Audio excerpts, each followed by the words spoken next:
Hi, my name is Staff Sergeant DeMaio. I served 26 years in the military, United States Army, a veteran of Iraq and World Trade Center.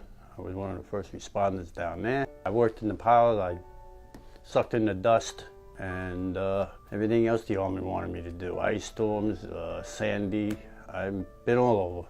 Well, I was in a camp called Anaconda. We did convoy security for the Army. You get hit with mines, people shoot at you, you know, the typical war things. I was at home and I felt the chest pains, and a doctor told me when I had my first heart attack, he says, Neil, if you have another heart attack, you will know exactly what the pain is. Well, Mr. DeMaio was a very resilient and strong person. He came in a very critical situation when he had a heart attack. I had like 3 little major heart attacks while I was in the emergency room, but they took care of me because everything was closing in my heart, you know. The main artery in front of the heart. It supplies a larger territory than most of the other arteries. When it fails, it can be called the widowmaker, and that is kind of a scary term, but it's essentially an artery that can surprise patients who don't have the typical symptoms. He required a triple bypass, which was done kind of urgently.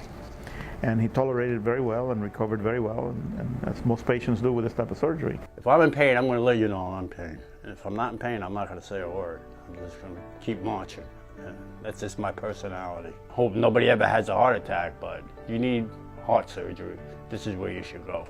We have a very active population of veterans and retired people who have served in the armed services, and they're very, very strong in facing very tense situations and life-threatening conditions. A lot of my friends come through here, you know, and they're doing great today. So we do see them frequently, and unfortunately with major heart trouble.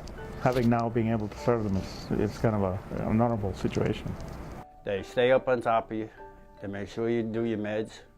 They make sure you're eating and you're properly doing what you're supposed to be doing and not goofing off. They're well trained in what they do, and they bring it across, but they bring it across in a family way that, you know, you can sit down and talk to them. The experience of being in the service certainly has served them for their whole life. And after the surgery, we have to rehabilitate them and get them trained to take their medications and do their exercise and to get their nutrition and get them back on a heart-healthy kind of course. I was just saying, I mean, the whole experience here in Staten Island Hospital was a good one. I mean, didn't miss a beat.